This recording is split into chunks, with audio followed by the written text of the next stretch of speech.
Bonjour à tous, bienvenue sur ma chaîne YouTube. Voilà, une nouvelle série de vidéos arrive, ça s'appelle les Fit Interviews. Je fais des lives avec des coachs sportifs au parcours atypique et inspirant. Je leur pose des questions sur le fit game, sur un petit peu tout ce qui touche à la remise en forme, au fitness, à la musculation, au crossfit. Voilà, donc n'hésitez pas à me laisser des commentaires pour me dire ce que vous en pensez. Si vous avez des questions que vous aimeriez que je pose dans les prochaines fit interviews, n'hésitez pas à partager évidemment et à liker les vidéos. Et du coup, aujourd'hui, nous accueillons Alexandre Villani des Body Time. Voilà, on va lui poser toutes nos questions et on attend vos retours nombreux. Bonjour à tous, on va être poli. Ça va, Romain? J'espère que ça va bien. Moi, ça va, écoute. Ça va bien. Toi, alors, en direct de ton studio? Ouais, en direct de mon studio. Frais, très frais. Bon, comme je disais avant que tu rejoignes le live, j'expliquais un petit peu pourquoi je m'étais mis à faire des fit interviews avec plein de coachs sportifs. C'était histoire de mettre en avant des parcours différents, Ouais. donc, des profils différents, des carrières différentes, histoire d'inspirer un maximum de monde, des coachs, des néo-coachs ou des coachs qui ont envie de devenir coach.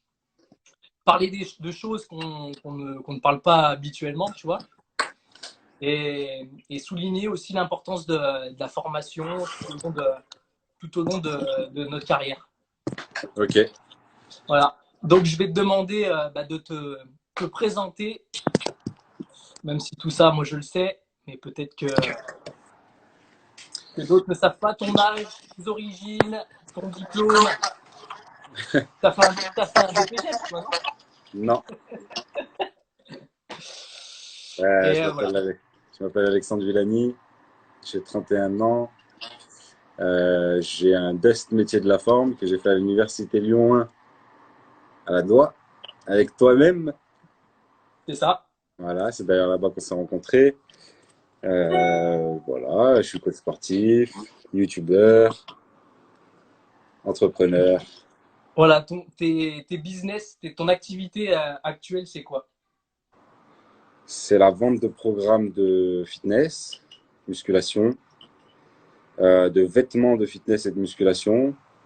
C'est surtout la création de contenu pour YouTube et la musique, bien sûr. Voilà. Ok. Les Ok. voyages, les expériences, du divertissement, de l'entertainment aussi, pas mal sur YouTube, parce qu'on a 2 chaînes YouTube. Même si les gens font pas spécialement la différence, il y a Ouais. bien 2 chaînes, une chaîne de fitness et une chaîne lifestyle. Vraiment, on peut parler de tout et n'importe quoi. Ok. Top. Donc, tu t'es diversifié. Au début, tu faisais du coaching. Au début, j'ai commencé en faisant des cours en salle de sport, du coaching, des cours du plateau muscu, des cours cardio, des cours de renfort, des chorés. Voilà, j'ai fait.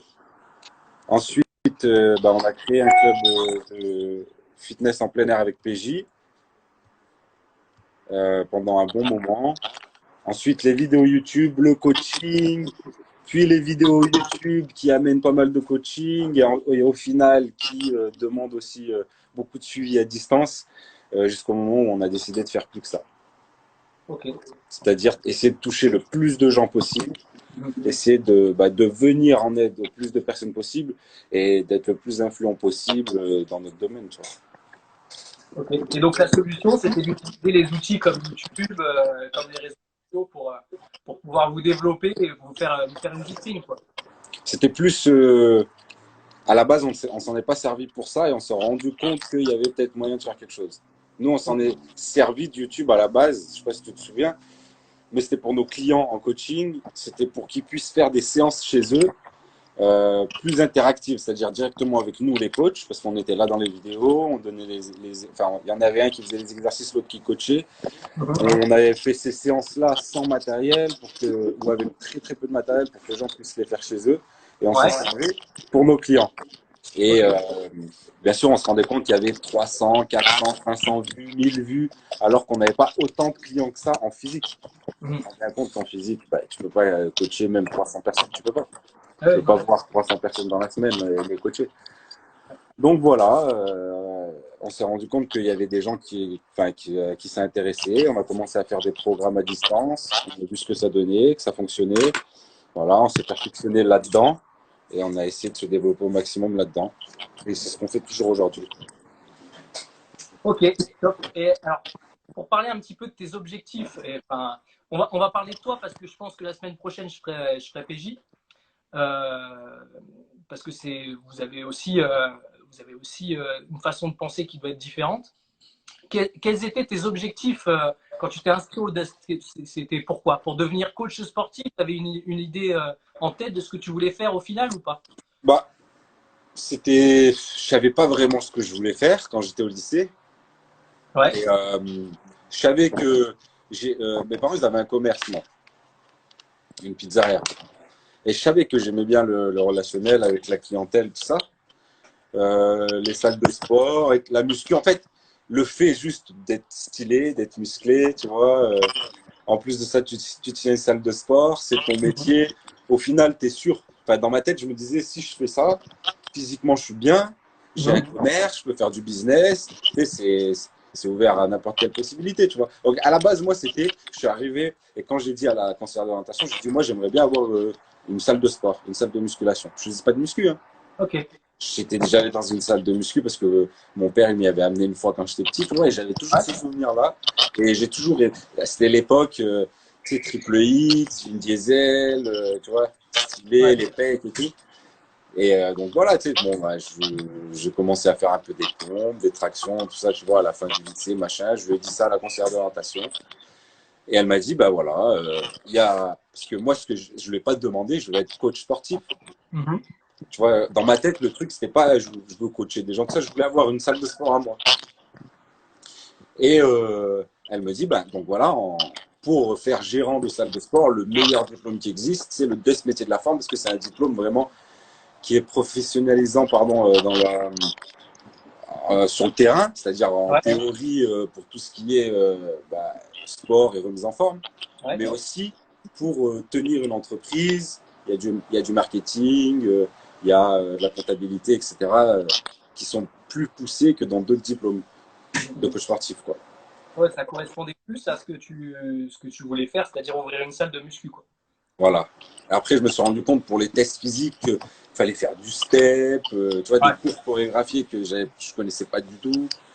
Il y avait aussi la muscu, il y avait l'oral, l'écrit, mais il y avait cette fameuse épreuve de danse là, enfin de Ouais. step. Tu te souviens? Ouais. Ah bah, en plus, je t'ai tout appris.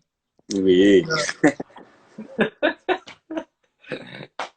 Ok, très bien. Bah, je connaissais un Juste peu. pour ceux qui écrivent ESTAPS, le Dust métier de la forme, c'est un diplôme qu'on a fait au sein du STAPS. C'est pas une licence parce qu'il n'y a pas de licence musculation ou coaching sportif. C'est le Dust métier de la forme qui fait ce diplôme-là à l'université. Et BPGEPS, c'est bien aussi. C'est une alternative aussi pour devenir coach sportif. C'est un peu moins complet que le Dust. Effectivement, parce que c'est que sur 15 mois, il me semble. Alors que nous, c'est sur 2 ans. On a un stage aussi de professionnalisation qui est un peu plus long. Et le contenu est un peu différent dans le sens où BPGEPS, c'est un peu plus condensé, les cours. Voilà. Mais la finalité, c'est que Ça reste un diplôme d'État quand même, donc c'est un bon ouais, diplôme, c'est reconnu par l'État. Et le DES métier de la forme, c'est un diplôme universitaire, donc reconnu par l'université. voilà. Et comme Alex a dit, on a aussi des notions de comptabilité, etc. Toutes les connaissances pour pouvoir, si jamais on en a envie, ouvrir une salle ou une structure. Voilà. On va passer à la prochaine question, si tu veux bien.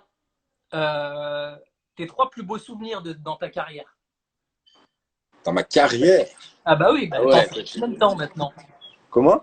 Ça fait combien de temps que tu es diplômé? Je le sais, parce que je suis diplômé depuis le Depuis même temps. 2010, Ouais, 10 ans, bientôt, 10 en ans, donc septembre. c'est une petite carrière quand même, 10 ans. Ouais, Ouais. écoute, Donc tes 3 plus beaux souvenirs. Ah, c'est compliqué ce que tu me demandes, frérot. Bah, Euh, tes trois moins bons souvenirs, alors, si ça te. Le step, Ah, mais tu parles du diplôme? ah, de tout depuis le début. J'ai pas trop de mauvais souvenirs, hein. Je crois que je les garde pas trop en tête, les mauvais Ouais, souvenirs. Et bons souvenirs, j'en ai plein, hein. Toutes les ouais. étapes qu'on a franchies, tu vois, à chaque fois, c'était des bons souvenirs. Je pense que Par exemple, l'époque avec PJ où on faisait les graphes, en fait, c'était même pas du graphe. On avait trouvé une méthode pour communiquer, ça s'appelait le clean tag. Donc, tu mettais un pochoir sur un mur sale avec écrit ce que tu voulais. Tu ouais. passais le karcher dans les lettres. Et quand tu enlevais le pochoir, il y avait écrit une phrase. Et au Mhm. final, en fait, on avait déposé un message sur un mur sans rien y poser dessus. Donc, en vrai, légalement, on pouvait rien nous dire, tu vois. Ouais. Mais malgré tout, on s'est fait chasser plusieurs fois et tout. On s'est fait chasser par les flics, tu vois. Alors que c'était pas illégal. Donc, au final, on les faisait à la bombe. Après, on avait trouvé des bombes, tu sais, on avait acheté des bombes à la craie, biodégradables, tout ça. Ouais. Bon, au final, ça durait pas super longtemps. Mais nous, on voulait marquer le coup à un moment précis, à un endroit précis. Ouais. Et bon, avec ça, il nous est arrivé pas mal de péripéties, tu vois. Ça, c'est des bons souvenirs. Sur le coup, c'était pas lourd, mais maintenant, on en rigole bien, tu vois. Après, franchement, il y en a beaucoup, hein. Le fait quand même d'avoir ouvert votre Les propre ligne États-Unis, de c'était un bon vêtements, souvenir aussi. Quoi? le fait d'avoir créé votre propre ligne de vêtements, c'est un truc de fou, c'est une satisfaction, tu vois, aussi, non? Ouais, ouais, mais c'est pas un souvenir précis, tu vois. C'est une Ouais. satisfaction, mais c'est quand même beaucoup de travail. C'était beaucoup de galères, beaucoup de travail. Mais c'est cool, ça fait plaisir. Je pense que Il y en a tellement, 90% des gens aimeraient avoir leur marque. Quoi? ouais. Il y a tellement beaucoup de bons souvenirs, je pense que tu peux pas classer. Non. Ouais. Alors maintenant, une question un peu philosophique. Est-ce que tu penses que la chance, elle existe? Bah ouais. Ouais. Je pense qu'elle existe. Après, il y a plein de gens qui ont de la chance et qui la saisissent pas. Ouais. La chance, elle arrive à tout le monde. Peut-être plus à certains qu'à d'autres. Ouais. Ouais, je suis d'accord. Dans certains domaines ou dans certains trucs, tu vois, bah, t'as l'impression. Mais après, je pense que c'est beaucoup un état d'esprit aussi. T'as fait Tu sais, la chance, c'est un état d'esprit. Les gens qui disent j'ai jamais de chance, ça m'arrivera pas, tout ça. Moi, je crois beaucoup, tu sais, au pouvoir du subconscient, de la pensée positive, tout ça. Et Ouais, j'essaye au maximum, tu vois. t'as un état d'esprit, ouais. Ouais, je pense que la chance, après, bien sûr, ouais, il y a des gens qui ont plus de chance que d'autres, surtout dans les conditions dans lesquelles tu es élevé, où tu grandis, Ouais. les chances d'apprendre, etc. Tu vois. Après, je pense vraiment ouais, que c'est un état d'esprit. Ok. Maintenant, ta définition de la réussite. Je t'aurais pas dit la même chose il y a 10 ans, Ouais. Et mais pourquoi tu m'aurais pas dit la même chose? je t'aurais dit la réussite, c'est grandiose, tu vois. C'était Ouais. vraiment, c'est la réussite, c'est milliardaire, tu vois. Enfin, si tout va bien dans ta vie, je veux dire, t'as pas de problème de santé, t'as pas, bah, c'est ça, c'est à ça que tu penses. Mhm. Ta famille va bien, tout ça, tu vois, c'est à ça que tu penses, quoi. Ouais. Ok. Mais maintenant, c'est d'être heureux, c'est le plus important. Et là, tu considères que t'es heureux à combien de pourcents? Je suis heureux à 100%. À 100%. Bah ouais, Et au top. ouais. Bon, bah, Je suis frère. content. Non, mais je suis content. Je suis jamais satisfait. On n'est jamais satisfait. Ouais. Voilà, enfin, c'est comme tout le monde, quoi. T'es pas euphorique tous les jours. C'est pas les bisounours, quoi. Mais Ouais. je suis content, quoi. Enfin, je suis heureux de manière générale dans ma vie. Ouais, Je parce que fais ce que j'aime. J'ai un entourage au top. Je me ouais, régale. J'ai comme ma dit, famille proche ton de moi. Hein. spectre assez large. Il y a la réussite financière, il y a la réussite aussi dans ta vie, le fait d'avoir fondé une famille, tu vois. Donc c'est ça qui est intéressant. Ok, passons à la question suivante. tes ambitions pour la suite de ta carrière. Les ambitions, écoute, Financière, Comment? financière, développer plus ta marque de vêtements, tu vois? Beaucoup de projets avec PJ, la télé, bon, on en a parlé pas mal de fois, mais la télé-réalité qui aurait déjà Ouais. dû être finie. Euh, le, les SAP toujours à fond, hein. Les SAP ça marche bien, on en sert de plus en plus, donc ça fait plaisir. Après les programmes, voilà, Ouais. des projets qui arrivent aussi là-dedans parce que on a toujours innové et je pense que il faut continuer et être toujours à la pointe. Euh, En fait, nous, ce qu'on recherche vraiment avec PJ, c'est la facilité d'utilisation et le, les résultats rapides et simplement, tu vois. Ok.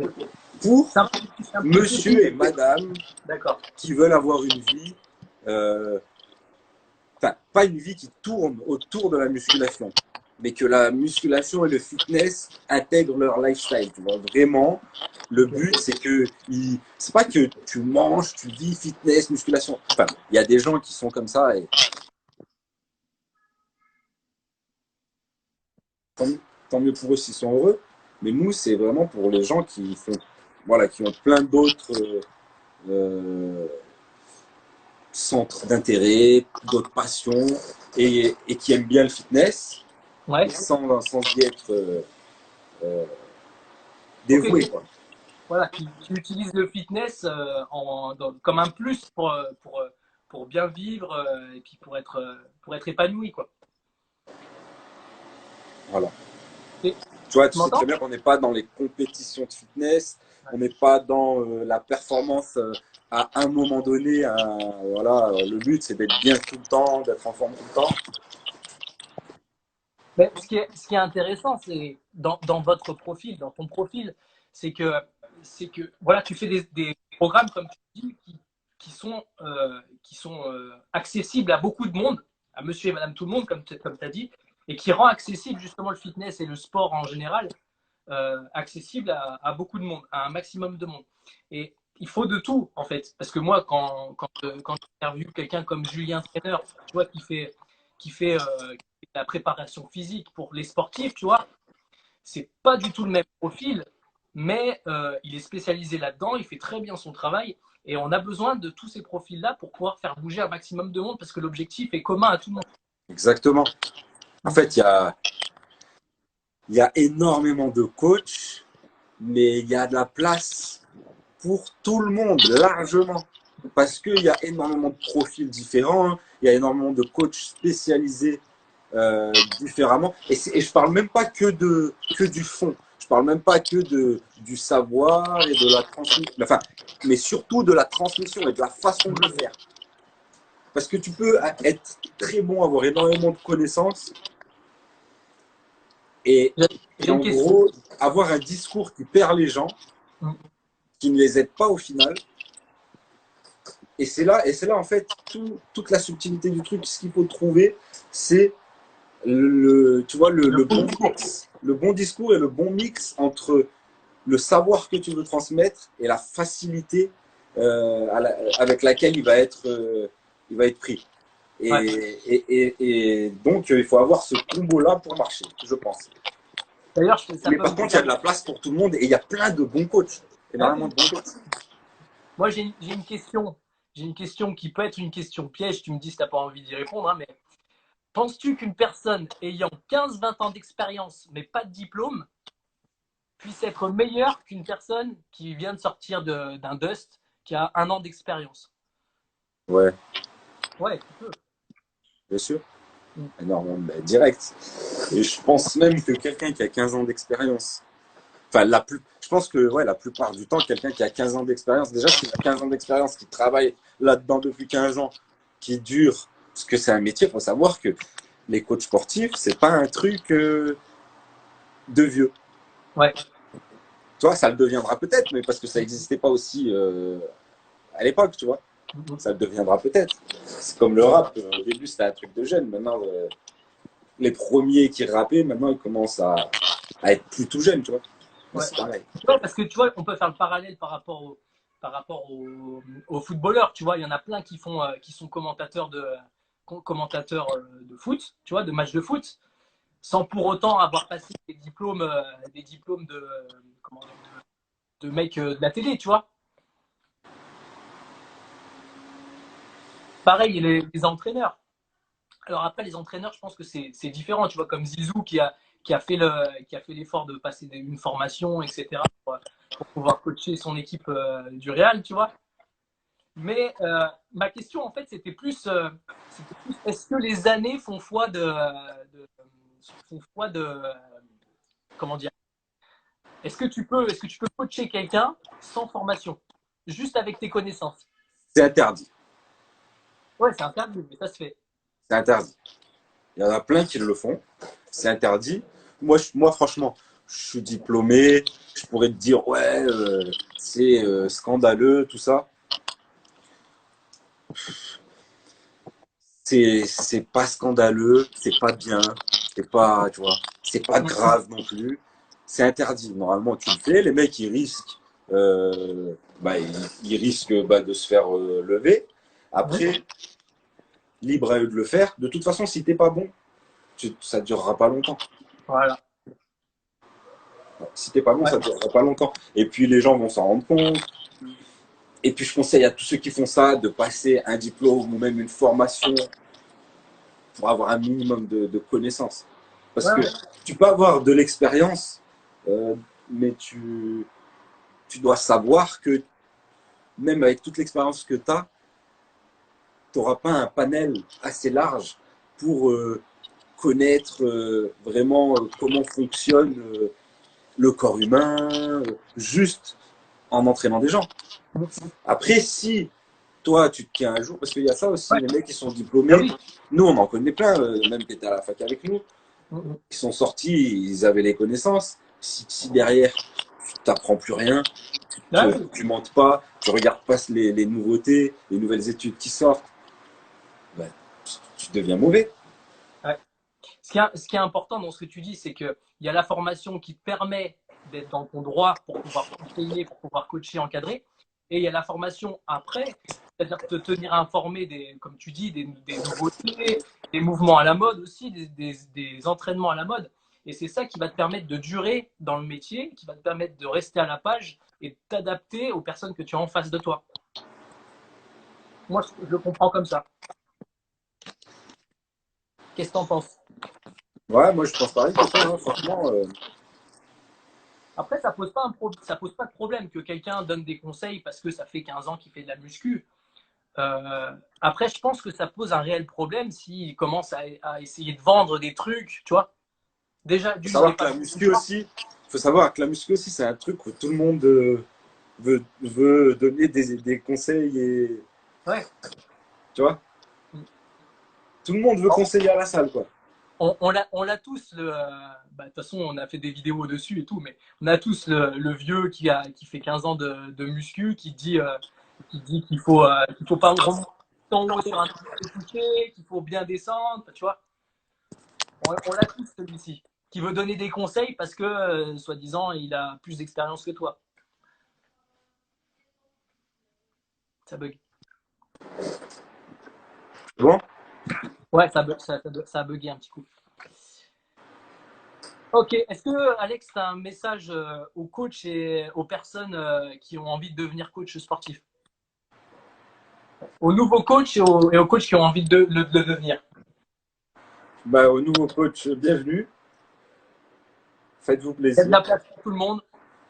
Et franchement, moi, ce que j'ai envie de dire à ceux qui sont nouveaux, c'est limite offrez vos programmes. Parce que, en fait, je te dis la vérité, c'est relou hein, quand tu es coach sportif, que tu débutes, tu es quand même, tu as des clients, tout ça, ça commence à marcher, et tu as des mecs qui sont beaucoup moins chers. Ouais. Bah, moi, c'était notre cas, bah, même à toi. On sortait d'un bon diplôme, on avait coaché des gens et tout, ça faisait un petit moment. Et là, bon, ça te met un peu le seum.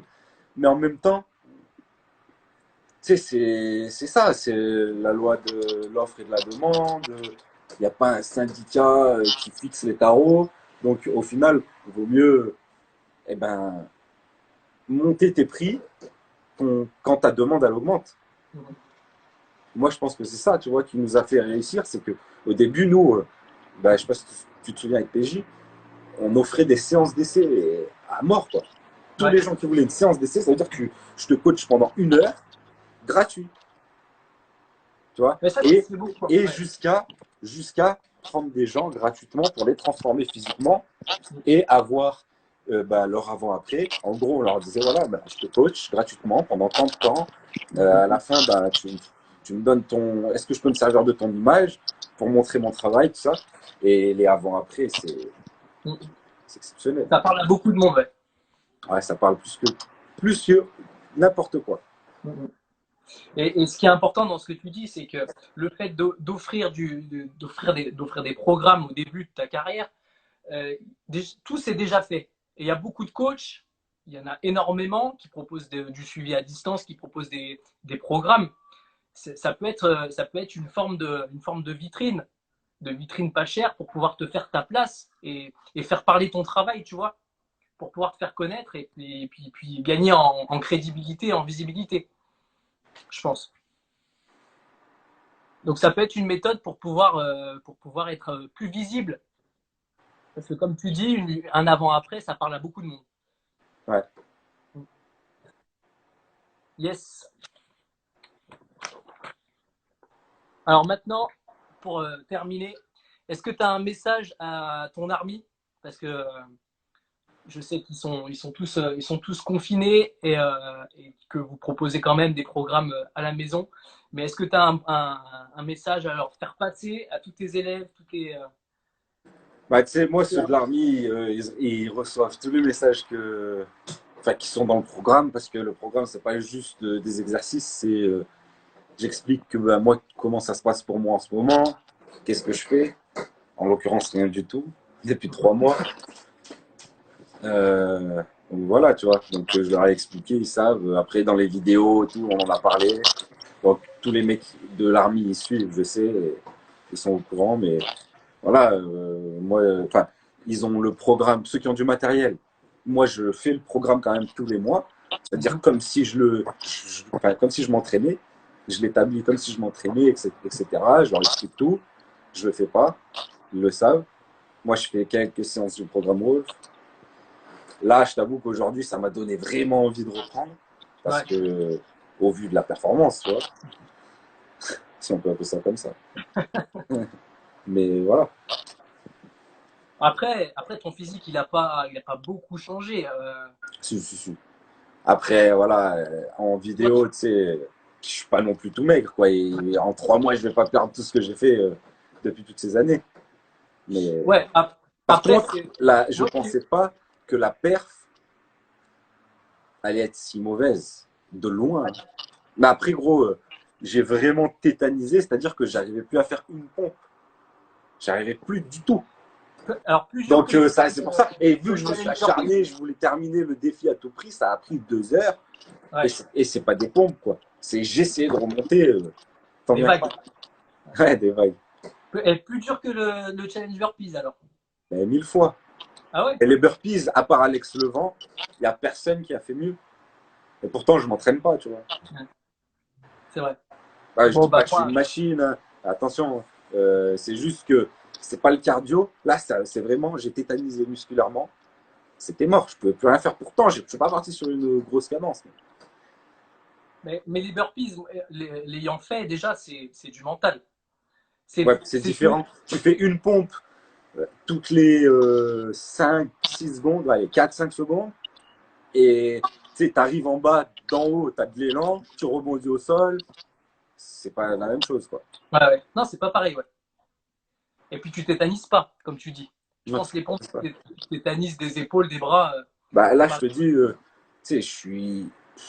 Ah, c'est incroyable. Ouais. C'est incroyable. C'est là qu'il faut utiliser le pistolet, là. Ouais, ouais, ouais.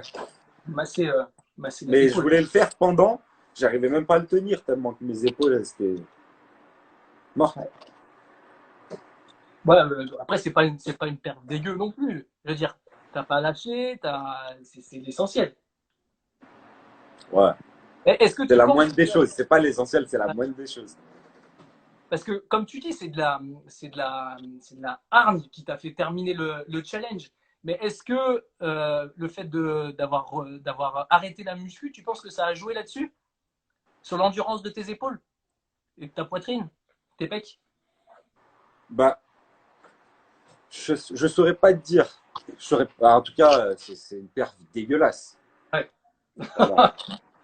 Je peux juste te dire ça. Après, j'espère bien que oui.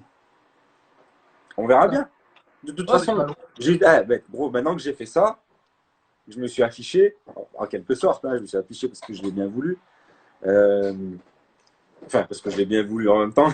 C'était en live, il m'a dit, tu fais 1000 pompes. C'est un traquenard, quoi. Après, pas de souci. Il sait très bien que j'assume les trucs comme ça, tu vois. Et Pej, il sait très bien, il m'aurait pas fait un truc vraiment. Il sait que j'ai pas envie. Enfin, même si Mais là, il j'avais sait pas qu'il va y envie. avoir un juste retour, quoi. Bah oui, sûrement. Enfin, oui, c'est sûr. Mais c'est surtout, ouais, faut. Maintenant que j'ai fait ça, bah, je vais devoir montrer que on sait s'entraîner. Voilà. Il va falloir justifier. Mais On moi, va j'aime prendre. bien, tu sais, j'aime bien les défis, j'aime bien les challenges, j'ai toujours aimé ça. Même que là, je vois que les gens me disent, oh, il a grave perdu, oh, c'est dégueulasse et tout. Et je connais plein de mecs qui ont fait mieux que moi et des mecs Moi, qui moi suivent j'ai mes vu un mec qui a programmes. mis, il s'est mis au cardio, il prépare le marathon. Euh, Ça, c'est moi, ça. De toute façon, ça t'intéresse plus la muscu, toi. Tu les sports préfères, d'endurance. voilà, le sport d'endurance. On va prendre quelques questions si tu veux bien, frérot. Voilà les amis, la vidéo touche à sa fin. Merci évidemment à Alexandre, notre invité du jour. Merci d'avoir consacré un petit peu de temps pour répondre à nos questions de la Fit Interview. Si vous avez des questions à poser aux prochains invités, n'hésitez pas à me les mettre en commentaire, à liker évidemment cette vidéo et à la partager sur vos réseaux. En tout cas, moi j'ai pris un grand plaisir à lui poser des questions parce que c'est vrai que c'est des questions que on est amis, donc c'est pas des questions qu'on se pose régulièrement et donc du coup j'en ai appris un petit peu plus sur sa façon de penser, son mindset et puis sa façon de fonctionner pour avancer dans le fit game. Voilà, voilà. Passez une bonne journée. À bientôt.